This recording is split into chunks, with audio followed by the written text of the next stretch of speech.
안녕하세요. 11시 50분 청와대입니다. 저는 청와대 부대변인 고민정입니다. 오늘도 청와대 소식 여러분께 전달해 드리도록 하겠습니다. 어제 한일 일본군 위안부 피해자 문제 합의 검토 태스크포스의 조사 결과 발표가 있었습니다. 강경화 외교부 장관은 발표를 하루 앞둔 26일에 기자들을 만나서 피해자들과의 소통이 상당히 부족했다라고 밝히고 위안부 문제는 기본적으로 인권 문제라고 말하면서 피해자들의 목소리를 담아 정부 입장을 세우겠다고 밝힌 바가 있습니다. 오늘 이와 관련해서 문재인 대통령이 입장을 냈습니다. 박수현 대변인이 대독을 했는데요. 문재인 대통령은 한일 양국 간 위안부 협상은 절차적으로나 내용적으로나 중대한 흠결이 있었음이 확인되었다고 지적을 했습니다. 또한 피해 당사자와 국민이 배제된 정치적 합의였다는 점에서 매우 뼈아프다. 그리고 지난 합의가 양국 정상의 추인을 거친 정부 간의 공식적 합의임에도 불구하고 이 합의로 문제가 해결될 수 없다고도 밝혔습니다. 역사에서 가장 중요한 것은 진실입니다. 진실을 외면한 자리에서 길을 낼 수는 없습니다. 라는 글귀도 눈에 띄는데요. 이와 관련된 문재인 대통령의 전문을 보시고 싶으신 분들은 페이스북과 트위터에도 올려져 있으니까요. 이곳을 통해서 확인해 보시기 바랍니다. 자, 그리고 국민 성장의 기본은 좋은 일자리라고 말할 수 있겠죠.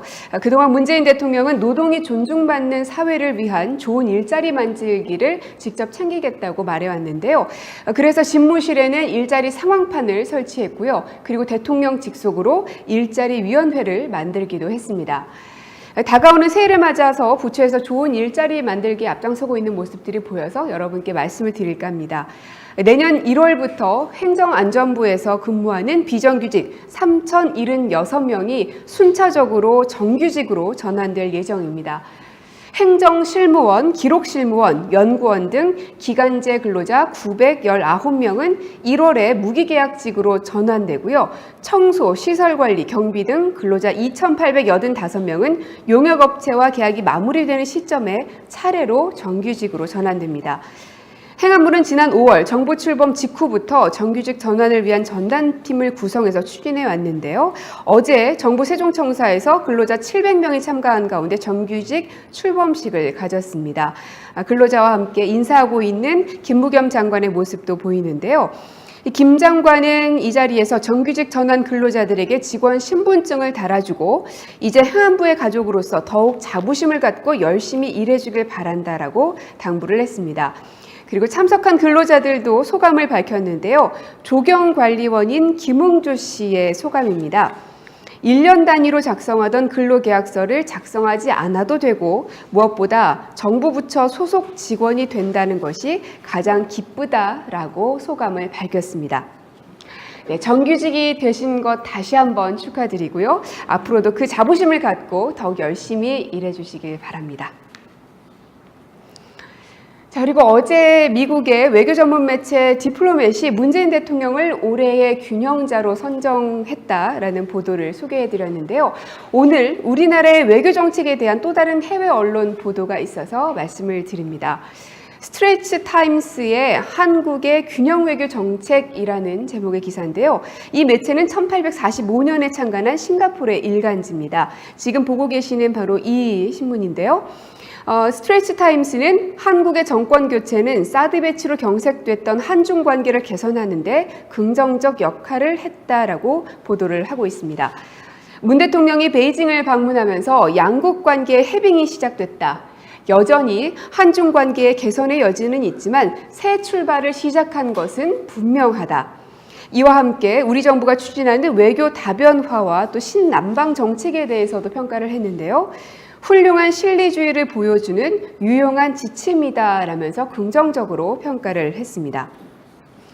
이 스트레이트 타임스는 문 대통령은 인도네시아 국빈 방문을 시작으로 해서 신남방 정책을 공개하는 동시에 신북방 정책에 착수하는 한편 EU와의 관계 강화도 추진하면서 한국 외교의 균형을 모색하고 있다라고 보도를 했습니다. 네, 정말 숨가쁜 외교 일정들을 했는데요. 지금 문재인 대통령과 러시아 정상인 푸틴이 함께 만나고 있는 모습도 화면으로 보고 계십니다. 문 대통령은 취임 후에 미국, 독일, 러시아, 동남아, 중국 순방 등 숨가쁜 일정을 소화를 했습니다. 이런 노력들이 성과로 나타났던 것 아닌가 생각이 드는데요. 앞으로도 이 시장의 다변화와 외교 다변화에 더욱 박차를 가할 것이고요. 그 길에 국민 여러분들의 많은 성원 다시 한번 부탁을 드리겠습니다. 어제 문재인 대통령 주재로 국민경제자문회의 민간위원 및 관계부처가 참석한 가운데 제1차 국민경제자문회의 겸 경제관계장관회의가 열렸습니다.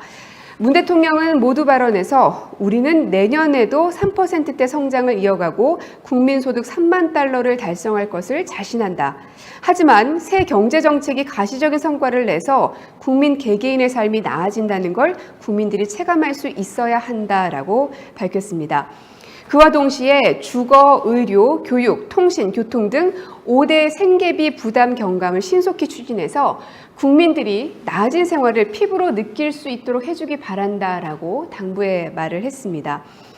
그와 관련해 김동연 경제부총리가 2018년 경제정책 방향들을 쭉 보고를 했는데요. 사실 그동안 저희가 이 1150을 통해서도 여러분께 말씀을 드리기도 했고 여러 언론 매체들을 통해서도 소개된 바가 있습니다. 여러 가지 것들이 있지만 육아휴직 급여가 인상된다는 것, 아동수당 지급, 또 기초연금이 25만 원으로 인상되는 것, 또 그 교통불편 해소를 위해서 100원 택시가 농어촌 지역에 도입이 된다는 것, 또 임플란트 부담률이 완화된다는 것 등등 참 많은 것들이 있는데요. 앞으로도 국민 여러분들의 바로 체감할 수 있는 피부에 와닿을 수 있는 이런 정책들을 더 많이 소개할 수 있었으면 합니다. 네, 오늘 준비한 소식은 여기까지고요. 날씨가 조금 풀리긴 했지만 그래도 미세먼지가 오늘 극성을 부린다고 합니다. 마스크 잊지 마시기 바랍니다. 저는 내일 이 시간에 다시 인사드리도록 하겠습니다. 고맙습니다.